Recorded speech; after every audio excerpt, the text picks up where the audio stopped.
Bonjour, donc je suis Anne-Sophie Azic, enseignante au lycée Balzac d'Alembert. Lors d'un projet qui a été lancé, le projet Da Vinci Mode, l'idée était de réaliser une interprétation de l'aumônière de Léonard de Vinci. Voici mon aumônière. Donc avant de passer à ce stade-là, il faut savoir qu'il y a eu énormément de recherches. Donc d'abord sur le cuir que j'allais pouvoir utiliser, donc qui soit à peu près le plus représentatif par rapport à l'époque.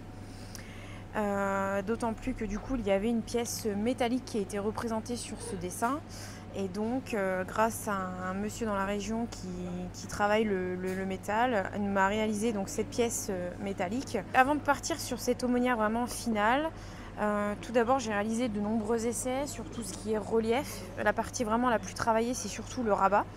Et donc du coup j'ai d'abord fait des essais de relief. Je viens justement superposer des petits morceaux de cuir et qui à la fin je viendrai recouvrir avec un cuir et marquer absolument tous les détails.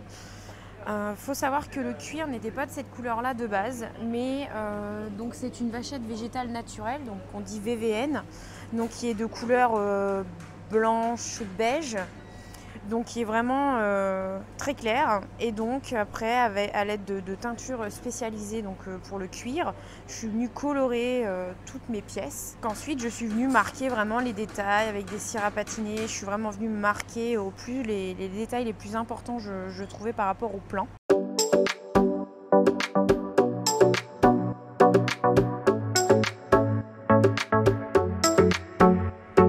L'idée, c'est pas seulement de réaliser la pièce de Léonard, mais aussi de faire participer les élèves à ce projet. On a fait le choix de choisir une classe de terminale. C'est leur projet de réalisation donc de fin d'année qui compte pour leur diplôme, pour leur baccalauréat.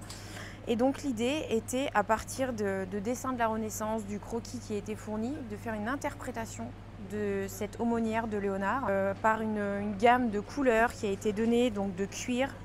Ils ont dû faire leur choix sur les cuirs qu'ils allaient utiliser, donc bien évidemment en respectant le cahier des charges. Ils avaient vraiment des contraintes de forme, de volume, et ensuite on déclinait avec des textiles pour leur doublure, des choses comme ça. Les élèves ont d'abord travaillé en art appliqué, où ils ont vraiment déterminé les motifs de leur sac, ainsi que la forme de leur rabat, ces choses-là, avec les couleurs, et ensuite par ces planches et par leur recherche sur la Renaissance, ils ont apporté des motifs.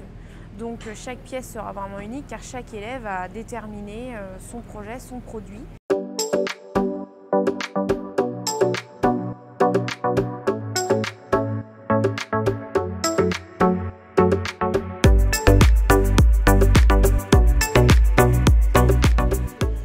Alors bonjour, je m'appelle Antonin Gassenet, je suis en terminale maroquinerie. Puisque l'aumônière, c'est nos professeurs de maroquinerie qui nous ont donné les plans, etc.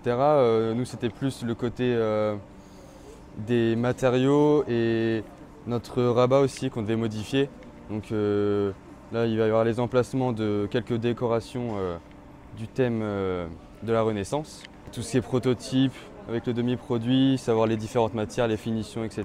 Je m'appelle Margot Collin et je suis en terminale Bac Pro. Je me suis inspirée surtout des jardins de la Renaissance pour créer mon motif. Et pour notre examen, on avait plusieurs images qu'on avait dans un dossier et j'ai essayé de les retranscrire sur mes motifs incrustés. On avait le choix entre un rabat asymétrique ou symétrique, donc j'ai choisi quelque chose un peu décalé qu'on peut retrouver soit sur le rabat, soit sur la poignée.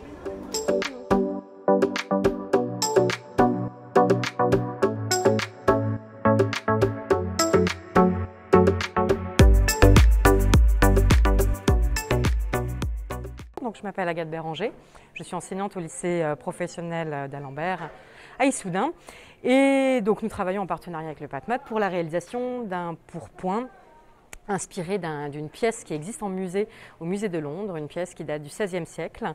Donc l'idée était de complètement refaire ce pourpoint comme à l'époque, enfin du moins de façon plus historique possible. Grâce aux photos qu'il y a sur le site, aux travaux de Jonathan Dodds, j'ai donc pu avancer sur la réalisation. Là, vous voyez un premier prototype avec beaucoup de petits trous où on retrouve normalement les cœurs et les étoiles présentes sur le pourpoint.